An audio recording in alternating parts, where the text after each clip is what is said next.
I have to have this conversation for 2026. I'm gonna say this one time. Worse than my disgust for simps is my disgust for sack watchers. Many of these men, jellyback men, that like to watch other men's sacks and what they do with their wallets. Some of these guys are married men, and most of it is out of envy. Now, I will make an exception.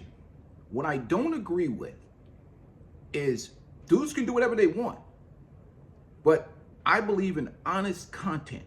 If you in a red light district and you pounding out some 304s or you doing pay for play or whatever else, and you're advertising 304s as quality women, you're full of shit. That's just as bad as a rebranded 304 that's found Jesus, and now she's trying to offer herself up as a traditional woman looking to get some sucker simp or some cleanup man to marry her, but she's going to be, once she secures his bag, she's going to be out here running the streets again. Your false advertisement bullshit. That's why I tell you, look, do whatever you want to do. Advertising women of the night in videos is just as goofy as these egalitarian simps that have gotten their balls clipped, put in a jar, and their wives, have it hidden behind the peas and rice or something like that. I don't get sack watching. And maybe that's because I have a libertarian mindset where I believe in freedom for people. Long as you're not affecting the lives of other people, long as you're not harming people, women, kids, people in the community, others, your actions as it affects the lives of others is what, I'm more focused on in terms of, but if you're a man working hard every day, hardworking, honorable, masculine, that tells you when you live in a gynocentric matriarchy like some of these dudes do, sack watching, pocket watching becomes the norm because you're envious and you want everybody else, and especially the guys with this plantation mentality in a matriarchal culture. That's one of the things. See, it's misplaced aggression because they can't really deal with the women, or they can't tell the women the truth, and most of the women don't respect them. So they take out their frustrations on other men, and they feel like hostages and trapped. And then when they see another man somewhere, and he's even if it's a 304, if it's a sexy 304, it's better looking than that hog he's next to, or that insufferable broad, or that Jabba the Hutt beast, or whatever, Big Shirley or whatever. No disrespect to anybody else. It is what it is. And he hates that guy. Because even a 304 in some of these places is better than the insufferable experience that he's having next to that, whatever he's with. And he hates you. He despises you. So he comes in and he sponsors crash out content. He attacks dudes, passport bros or whatever else. Like, I don't care about any of this shit, because you know why? I make content, men's content, and I don't want to be specific about race, because my content support men of all races, because we all live in this gynocentric gynocracy in America, black, white, whatever else. But I want to address this because simping is one thing, just as bad, especially grown ass men. And again, it's not about me supporting any type of activity, but it'll be a cold day in hell before I tell a grown man who works his ass off every week that what to do with his money. I can understand a race hustler. A race hustler, he's trying to make some money, and the best way to make money in a matriarchal environment is to pander to the women. Basically, sell this Pan-Africanism dream or whatever else. But in reality, you go to many of these countries, people are into survival mode. They look at you like you're some strange alien from another planet talking this pro-black nonsense that they don't care about. But getting back on topic about these particular individuals sponsoring crash out content because it's their own failures in life, and they don't like the fact that you're living free in life on your own terms. I don't support any of this, whatever.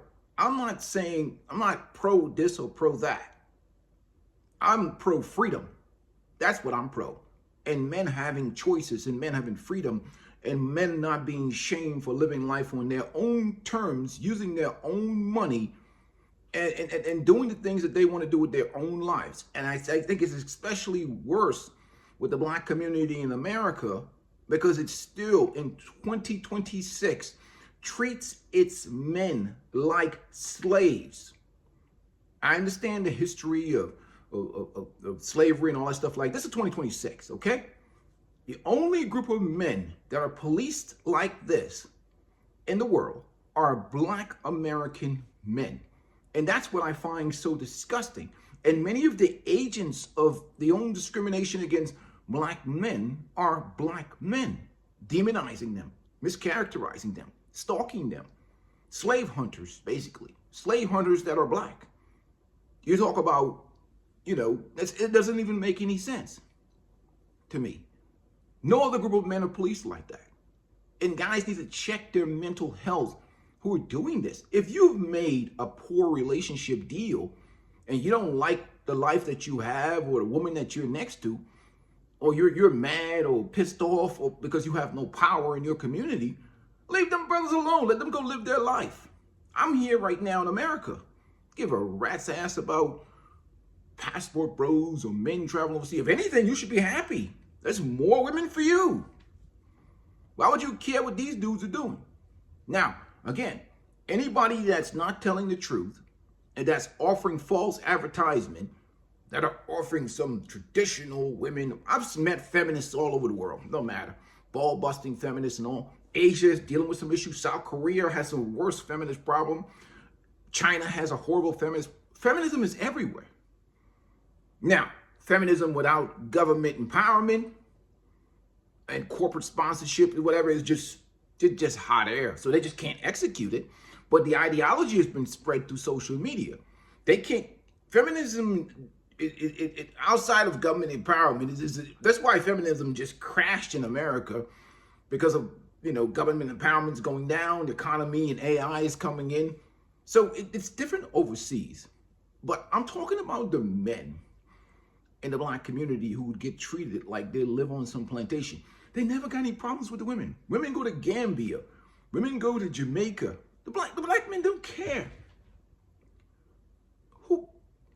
But it's the men. Angry black women calling men losers and degenerates. Who cares? We understand what they want. They want an egalitarian society and they want to maintain power. But men, especially the comment made by my brother, Anton Daniels, that was irresponsible. That's why I came out hard against him in these videos. It's because you're promoting racial profiling. We are individuals. We're not a collective. A peaceful life doesn't have an opinion that's red-pilled or passport bro or this pill or that pill. This is my personal opinion. I don't belong to any movement. This is an independent channel that advocates or that is a male advisory channel. I don't belong to any of these groups. But I will fight for men. Especially, I have 2 boys, 2 sons.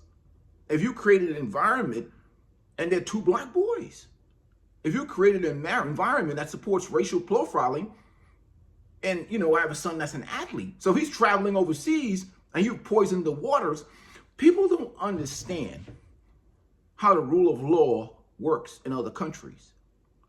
In America and in the West, the philosophy and the theories are better for 100 guilty men to go free than 1 innocent man to be convicted of something that's false, which is the philosophy and the thinking here in America, in the system of justice. Even though it has its flaws where innocent people have been put in jail, overseas, many times you're guilty until proven innocent, and you could be guilty by association.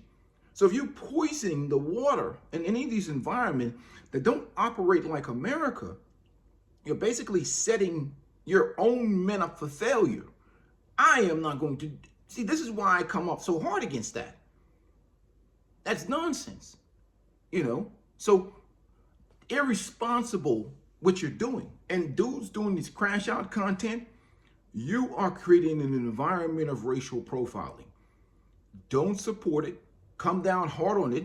So some dude sitting on his couch next to Jabba the Hutt is who's funding these individuals overseas crashing out, because he hates his life. He hates the fact that he has no power. He hates his existence. He's not going to allow you to live your life free and on your terms. It doesn't matter whether you're a trick or whether you're consuming 304s or whatever. The fact is you're free. And he doesn't like you very much. But this hater stuff has got to end. And again, don't watch, block, unsubscribe. That will kill all this crash out content, because they're part of the traitors of men too. I don't have that crap on my channel about, men crashing out overseas or men crashing out in America. Hell no. I'm not going to promote it. I'm not going to support it. And I encourage you brothers to do the same. You can't complain about it if you're watching it. It's just my theory on that. And for those sitting around, I don't know any culture. You can go to, this is why I got global travel is necessary. The Korean men have their own places that they go in Southeast Asia. The Chinese men, other men of other cultures lived life on their own terms. Nobody's policing them. Why should black men be policed? And this is almost like post-slavery slavery for a lot of dudes. You're a free man. You work hard. Live life on your own terms. Be apologetically masculine. That doesn't mean do reckless, crazy things, but slavery ended a long time ago. But some dudes are still living in mental slavery. That's why they are harassing other black men. Really? That's nonsense. Anyhow, peace and blessings to you guys. Make sure you hit the like button and support the channel. I'm out.